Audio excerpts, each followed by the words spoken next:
So we're going to talk about geometric sequences. A geometric sequence is a sequence that has a constant multiplication or division pattern. So when you look at this table, you see your numbers are increasing. Your first thought might be, oh, this is a +2 pattern, which would make it arithmetic. But if I try to continue that pattern to the second set of terms here, I know that 4 plus 2 is an 8. And since the pattern, that addition pattern, doesn't match up with this whole table, it's not an arithmetic sequence. We have to look for another possible pattern. So 2 times 2 is 4, so a multiplication pattern. And I'm going to test it out for the rest of my table. 4 times 2 is 8, 8 times 2 is 16, and 16 times 2 is 32. So I can see that this is a constant multiplication pattern, which means it's going to be a geometric sequence. Now when you put the dots on this table onto a graph, I want you to notice that it doesn't make a straight line. Okay? Geometric sequences are not linear. They're called exponential. Okay? And they're exponential. That's going to be important when we write our explicit rule. But exponential sequences are going to make a curve. So if you look at this line, you can see it's a curved line here. Okay? Writing your explicit rule, there are still going to be 3 parts that we look for. You're going to have your start value. And again, don't forget, your start value is the place where your x value equals 0. It's your y-intercept, which is right here on your table. Okay? Or right there on your graph. It's right here on your table. So your start value, in this case, is 2. Now your change factor, that's what we have here. That's that pattern we have that's changing. Now it's important to know that when you have a geometric sequence, your change pattern is always going to be written in terms of multiplication.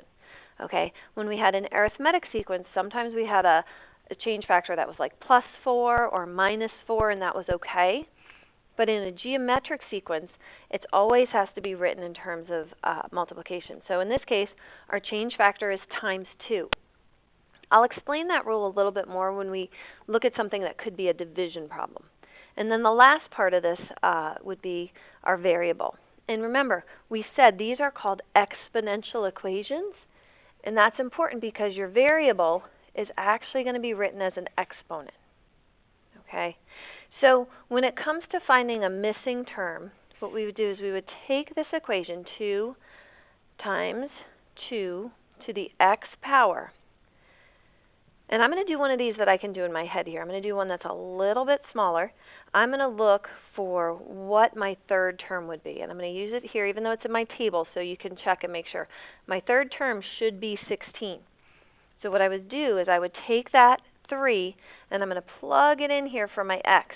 So I'm going to have 2 times 2 to the third power. Okay, and when you go to solve this, exponents comes first. So 2 to the third power, that's going to be 8. So I'm going to have 2 times 8, and 2 times 8 is 16. Okay, so you can see it does match what we have here.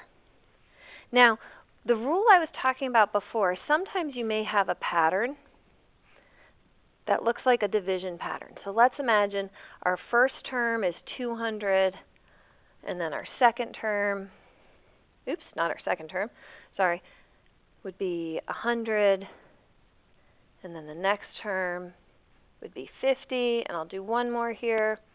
Let's say the third is 25. When you look at this, when you're trying to figure out what your pattern is, it looks like we have a division pattern, like we're dividing by 2. And we do, okay? Our division pattern, dividing by 2, that's our change. So our change is going to be divide by 2. Now our start value, remember, the start value is where x equals 0. Hopefully you see that your start is going to be 200. Now here's the thing about writing this expression. Remember, I said you had to have a start value, and it had to be written as a multiplication. So we're going to have a multiplication and our change. Now my change, I can't just write this as ×2 when my change value is divide by 2. So what I need is I need somehow to kind of turn this divided by 2 into a multiplication problem. And when you divide by 2, that's actually the same thing as multiplying by a half. So anytime you have a division pattern, your change is multiplying by the fraction that goes with it. So divide by 2 is multiplying by a half. Divide by 3, multiplying by a third. Other than that, everything's the same. We have our start value of 200. We're going to multiply by that change, which is times 1/2.